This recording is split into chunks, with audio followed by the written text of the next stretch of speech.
There's something haunting about returning to a world you thought you'd left behind. The wind still howls through the broken pines. The roads are cracked, but familiar. And somewhere out there, beyond the reach of your headlight, something's moving.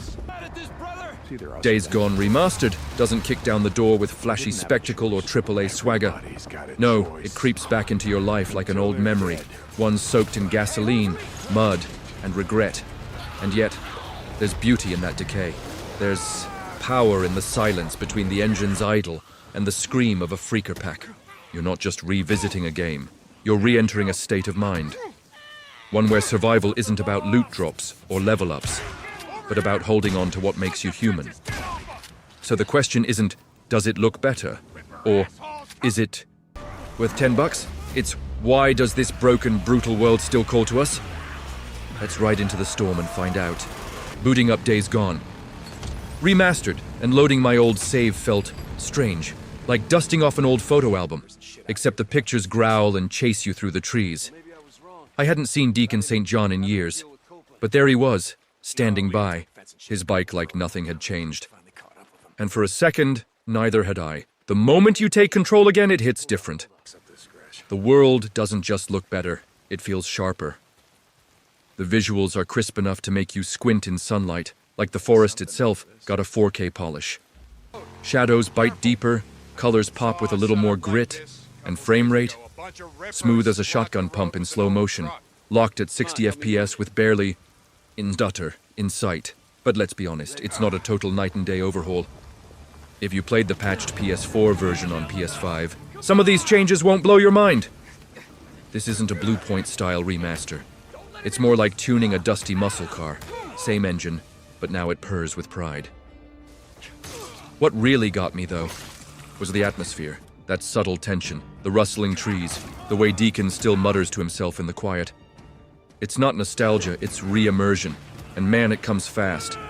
Let's talk about the upgrades, because Days Gone Remastered doesn't just slap on a resolution bump and call it a day. It's a subtle, more thoughtful kind of facelift. The kind where you don't notice it all at once, but it builds on you. And it starts when the sun goes down. Nighttime in this remaster is a whole different beast. It's darker. Not just in brightness, but in mood. Shadows bleed into the tree line. Moonlight doesn't gently glow. It slices through fog like a scalpel. Suddenly, every curve of the road feels tighter. Every shadow could be moving. And you, alone on that motorcycle, feel smaller than ever. The lighting system has clearly been retuned. Headlights don't just illuminate, they pierce. Deacon's bike light cuts through the mist like a horror film shot in the Oregon backwoods. It's atmospheric, cinematic, and yeah, kind of terrifying. Texture work has also seen a solid bump. You'll notice it in weathered surfaces on Deacon's gear and in the way dirt clings to the bike. Draw distances? Still massive, but now cleaner, with far-off mountain ranges and forest lines that feel oddly real. Almost like you could reach out and touch them. Is it revolutionary? No. But it's respectful. This isn't a flashy rebuild.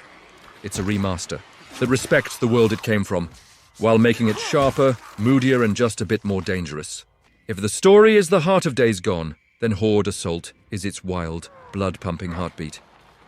This mode doesn't waste time with backstory or setup. You're dropped into the chaos, shotgun in hand, surrounded by swarms of freakers who want nothing more than to rip you apart. And it's glorious. Horde Assault is a straight-up survival arcade experience. No cutscenes, no exposition.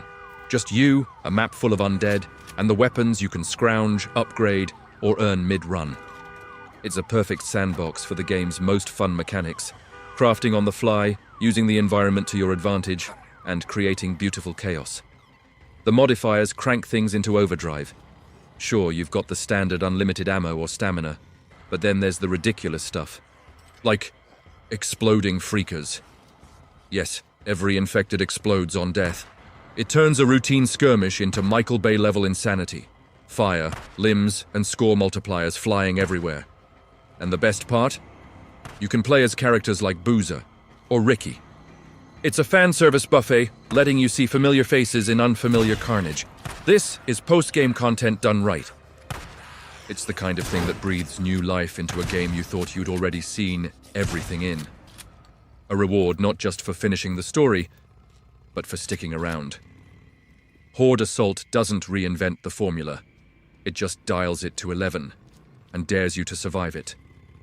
Deacon St. John isn't your typical video game protagonist. He's not a power fantasy or a grizzled warrior with a heart of gold. He's messy. He mumbles to himself. He snaps at the wind. He's damaged goods riding through a world that's just as broken. And yet, he's magnetic. You don't play as Deacon, you inhabit him. What makes his journey feel so grounded, though, isn't just the man, it's the machine. That motorcycle isn't just transportation. It's a lifeline, a companion, a reflection of Deacon's survivalist mindset. You don't just ride it, you upgrade it, protect it, worry about it, need to make a break from a 200-strong horde. That bike better have full gas and max durability, or you're zombie mulch. It handles beautifully in the remaster too, thanks in no small part to DualSense support. You feel every rut in the dirt, every squeal of the brake. There's a tactile snap when you accelerate, like twisting a real throttle. It's not just gameplay polish, it's mechanical immersion. Together, Deacon and the bike are like a lone cowboy and his horse in a high-octane western. Stoic, worn down, but always moving forward. And honestly, that bond is what gives Days Gone its soul. Let's get one thing out of the way. Melee combat in Days Gone is still as basic as it was. Swing, swing, dodge. It gets the job done, but it's more utility tool than visceral thrill. Don't expect deep combos or stylish takedowns. This is survival, not a brawler. Gunplay, on the other hand, surprisingly solid. It's straightforward but clean. Headshots land with a satisfying snap, and managing ammo mid-scramble keeps things tense. But honestly, all of that is just foreplay. The main event? The freaker hordes. When it happens, when you hear that distant rumble that turns into a roar, you know it's about to go down. Hundreds of infected pouring out of train cars, tunnels, forests. It's not a fight, it's a flood. You panic, you sprint. Maybe you toss a Molotov over your shoulder, hear the shrieks, and don't even look back. You're vaulting fences, ducking into barns, slamming traps shut, gunning your bikes. Throttle. And when you finally break free, engine screaming, the horde behind you just inches too slow. Your heart is pounding like you just survived a boss fight. That's what Days Gone nails. Not just combat, but desperation. It makes every close call feel earned. Every escape feels cinematic. It's the apocalypse, and it's alive. So, Days Gone Remastered. Is it a groundbreaking reinvention? No, but it doesn't need to be. What it is a warm, gritty, and surprisingly heartfelt welcome back. If you were one of the people who poured hours into the original, tuning your bike, hunting marauders, dodging freakers, this remaster feels like a firm handshake from the past. Familiar but sharper. Older but wiser. For newcomers, honestly, this is a fantastic time to jump in. Days Gone was never the flashiest game on the shelf, but it's one of the most underrated open-world titles of the PS4 era. It doesn't hold your hand. It trusts you to explore, to fight, to survive. And now, with smoother performance, updated visuals and extra content like Horde Assault, it finally feels like the complete experience it was meant to be.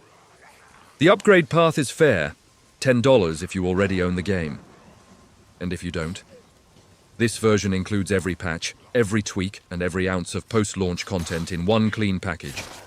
So yeah, if you've ever wanted to know what it's like to ride through the apocalypse, to bond with your bike, to run screaming from a tsunami of undead, you won't regret this ride, but I want to hear from you. Did Days Gone ever grab you the way it grabbed me? Do you think it deserves a sequel? And what's the wildest escape you've pulled off from a freaker horde?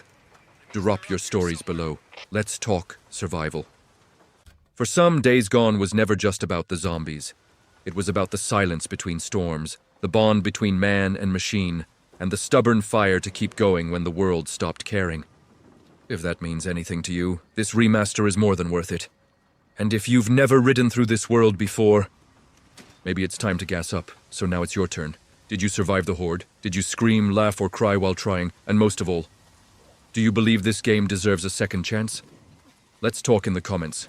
Because stories like this, they're worth sharing.